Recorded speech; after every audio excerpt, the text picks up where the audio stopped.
Airsoft guns. We can rebuild them. We have the skills. We can make them stronger, faster, and better than they were before.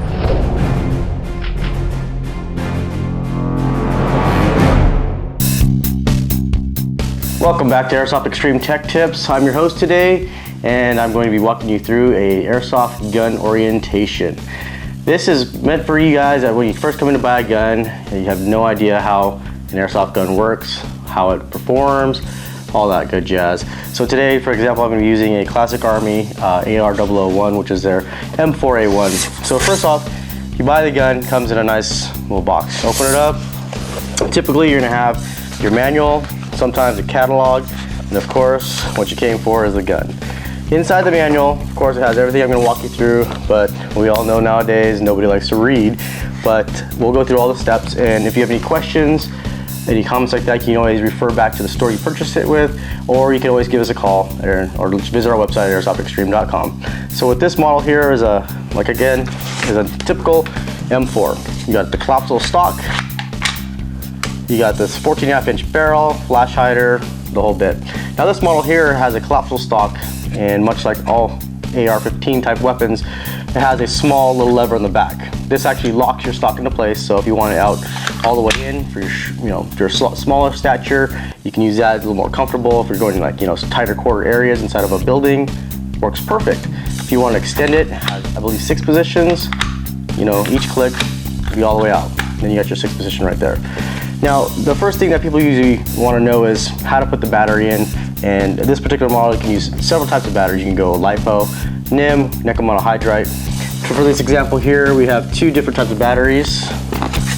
This one's considered a nunchuck just because it looks like a nunchuck type orientation, or a butterfly type battery.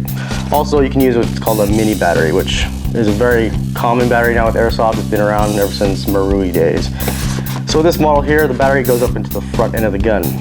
So get this box out of the way. What you do, pull back on what is called the delta ring. Bounce this real fast. Pull this down, and the handguard comes off. You want to rotate from the back as you pull this handguard off. The reason why is that's the part that actually gets relieved once you pull back the delta ring. It locks into place in the front, right here. Pull it back, and just kind of rotates off. You don't need to take the top one off. There's no need for that, unless you want to give yourself a headache. Now, this is considered a mini plug. There's 2 types of plug. Well, actually 3 types if you really consider the Dean's plug. But on every airsoft gun out of the box, it's going to have either a mini plug or a large plug. Mini plugs are meant for these type of batteries that I have here, for example, mini battery, hence the mini plug. Now, to install this battery, this one is pretty easy. Both of them are real simple to do. Again, when you are buying your first gun, you want to ask the sales staff how to install it, just so you're 100% sure. This gun here, again, is front wired, so the battery goes in the foregrip. Other models have the battery in the stock, and there's stick batteries, there's crane stock batteries, and the whole bit. So you want to make sure before you walk home or take that gun home as to how to install that battery properly. So with this particular model, I'm going to use the nunchuck or the butterfly battery. So plug it in first, make sure it's nice and tight. You can also check your fuse too. We have a tech tip about that, checking your fuse, because sometimes out of the box, some things can go wrong. But also highly recommend before you do take it home is you test fire it before taking it. So we check the fuse is good, wire connections are great. Go ahead and snap that shut.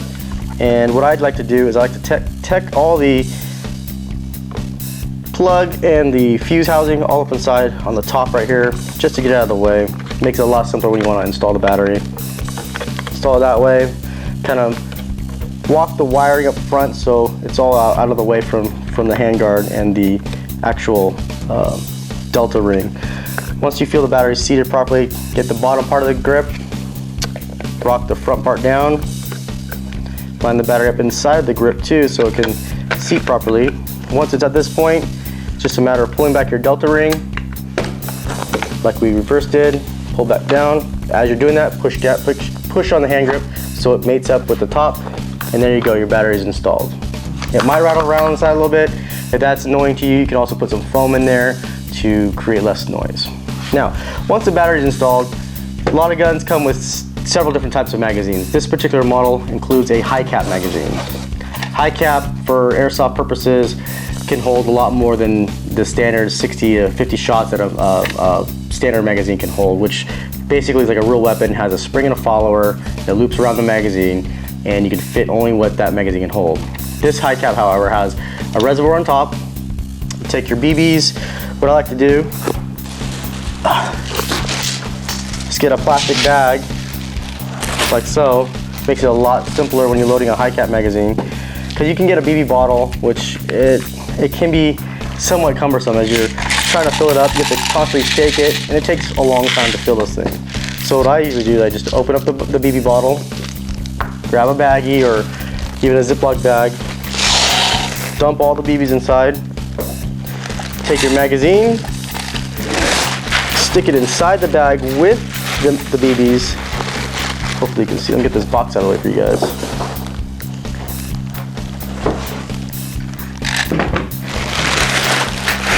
Take the magazine inside the bag with the BBs, and you just scoop them and dump. That way, you're not dumping BBs all over the ground, and it loads it in a lot quicker. Once it's filled up, go ahead and shut that trap door, set your BBs aside, and this particular magazine works much like a watch with a circular spring inside that creates tension. On the base of the magazine is a wheel, a winding wheel. You can notice that the teeth go only a certain direction. That means they can only wind it up one way, and you have to have the magazine facing upwards in order for it to work. The reason being, the BBs are in a reservoir, very loose. You can hear them rattling around much like a mariachi. So when you wind the wheel up, it has a small circular wheel inside as well with little teeth or slots in it that actually grab the BBs from the reservoir, and as you're loading up, goes into the follower up to right here where it actually feeds out of the magazine. There's a small stopper right here, spring actuated stopper, that prevents the BBs from flying out as you wind it up. So as you wind up the BBs, you'll see the BBs reach up the top right here, and then they'll stop. And you makes a different sound, because that's all the BBs feeding up to the tube. Now at this point, you're not fully wound up. You have to wind it a lot more. I usually go about 20, 25 times, or until you feel it's really, really tight. At that point, you're able to put the magazine in your weapon, and you can fire semi-auto, full auto, and it should feed the entire magazine. If it stops feeding, you still have some BBs rattling around in there, you can wind it up. A lot of players nowadays will actually shoot and wind it at the same time. That's possible too. It's all personal preference. Again, that's your high cap magazine. Some of the guns come with what we call standard magazines. This is a Tokyo Marui SOCOM magazine, which actually holds 82 rounds. There are other magazines out there, like the AK-47, MP5, I believe is the one that holds 50 shots, which is the lowest standard magazine. There's also what we call a mid-cap. Now mid-caps has all the benefits of having a lot of BBs like the high cap, but it's beneficial like the standard magazine where it doesn't have anything rattling around inside. It has a spring and a follower, much like a real weapon, but it holds a lot more than a real gun does. This particular model, some guns will include a stick or ramrod type loading device.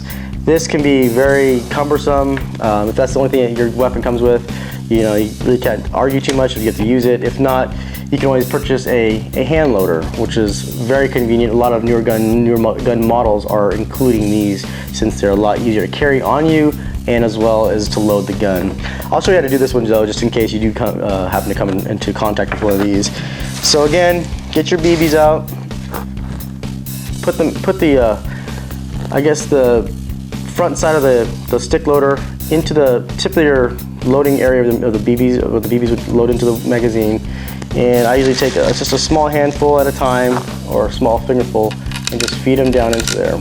Now you can visually see these load up, which is kind of nice. And you actually can mark off, either with tape or a marker, how full it is, so you don't have to guess each time. A lot of times that these stick loaders are actually included with guns, they don't actually indicate how much is the full loadout. So I'm only going to put about halfway in here, just to give you an example. After you got the tube loaded up, you take the actual rod and you insert it into the top of it, and very carefully, what I usually do is hold my hand, brace the magazine down, because if you try to push, it's going to fly off and the BBs go everywhere, which is not too fun to do. So take it, just kind of force them in there, and then you'll feel the rod actually enter the magazine as well, and then just pull it out. Now again, like the high cap magazine, this has a small stopper and a spring-loaded arm that actually keeps the BBs in place. If I were to pull this off, the BBs would all shoot out, and I'll demonstrate that inside this bag. So when you insert your magazine into your gun, the hop-up unit, the base of it will push down onto the loading area of the magazine, and that will push the detent back, which will load the BBs into your gun. So I'm just going to release these, which is kind of nice. This model here, some older standard magazines don't have this, and this loader, stick loader, comes in very convenient. So you can actually unload these magazines the same way. You can put your finger over the hole and just push on right here, and the BBs pop out. Now I'm going to show you how it's done without this tool, because a lot of the newer mags, standard and high cap or mid caps, have this feature. Just take your finger, pull that back, and they just shoot out. And then you can see that there's no more BBs left in there. It's very convenient. Now the stick loader, or I'm sorry, the hand loader is very, very convenient. This has been around for the last 4 or 5 years. Much like a high cap, you load it inside the chamber. You can actually physically see how many you have left, and it gives you a guesstimate of between 30, 50, 80 to 90 BBs inside this loader. This one you just stick right on top of it, much like the stick loader, and you just pump them in there. Each pump will pump between 4 to 5 BBs at a time, so you can guesstimate, if your mag holds 60 shots, you're going to pump it accordingly to match that 60 rounds. And then once it's full, obviously it's going to stop. Don't push too hard, because these things they're not made out of steel, so these arms can break. So just take care when you are using I guess you call it a magazine type BB loader. And now to unload it again, and that's that. Another big question people have when you first buy the gun is care and maintenance. On an AEG or an automatic electric gun, this gun right here requires very little maintenance. Basically clean the barrel out. We actually have an episode on how to clean your inner barrel of an AEG, and every gun, just every single airsoft gun out there will include what we call an unjamming tool / cleaning rod, and that is this stick right here. A lot of times they're taped down so you don't lose them in transport. So you have two ends. You have one that looks like a needle and threaded end right here, which is what you put usually a 22 caliber cleaning cloth on there, a little silicone spray, and in the manual, as well as we state, you got to rotate and spin it as you go down the barrel. Before you do that, I'll explain hop up, which you have a video about hop up as well. You just rotate it on the barrel, swab it through, and then you want to put a couple dry ones on there and swab it through nice and clean until the cloth comes out clean. On this end is the dejamming tool. It's a bevel-shaped tip that actually helps you unjam your weapon. Say you fire the gun and you hear a thud and a crunch type of sound, and nothing's coming out the barrel. That indication is that your weapon is jammed. The best thing to do is stop shooting or stop pressing that trigger, because you're just going to damage the gun further. What we want to do, if you can do this on your own, is you remove the magazine, point the weapon upside down in a safe direction, and then fire it a couple times on semi-auto. If it's still making that sound, you can actually look down the magazine well and see into the hop-up unit. And a lot of times towards the very tip up here, not back here, that's where the nozzle is, you're going to see maybe a little bit of the white of the BB. What you do then is you take your unjamming tool with the bevel side pointed downwards outside the mag well. Again, put your weapon on safe and insert this into the barrel, and you're going to feel some resistance. Basically, you want to move that beveled tip and then kind of forcing the BB out. By doing so, since the BB is a round projectile, the beveled edge, as long as you start kind of rocking it back and forth, will help guide it towards the opening of the hop-up unit and push it out. If you're unable to get the BB out, but as long as you get it back to the opening of the hop-up unit, you can always turn the gun and let gravity do the work. Kind of let it fall out. If the BB still doesn't want to fall out, throw it back on semi-auto, aim in a safe direction, turn it upside down, and then fire a couple shots semi-auto. If it still continues to jam, you can bring it into one of our stores, and we can easily unjam that for you. If you feel a little more confident about breaking this down, we have a video about replacing your inner barrel and adjust it and fix your hop-up unit. Basically, pop that pin out of there, the rear pin, and you can disassemble the gun, and then you just use your tool and pop it right out. And lastly, hop adjustment. We actually have a video about this as well. And On this particular model, the hop-up unit is located right in the rear, or I'm sorry, right in the front of your, right behind the fake bolt. Here it has a small wheel, and you rotate forward, which is clockwise for more hop-up, and then back up for less hop-up. Again, that's another video we have that explains how hop-up works and how to adjust it. So that's pretty much it with this video. I hope you guys enjoyed it. It's a simple orientation of how to when you first purchase a gun, and how to load it, how to shoot it, install the battery, etc. And if you have any questions or anything like that, please feel free to come into one of our stores or visit us online. Thanks for watching. Have a good day.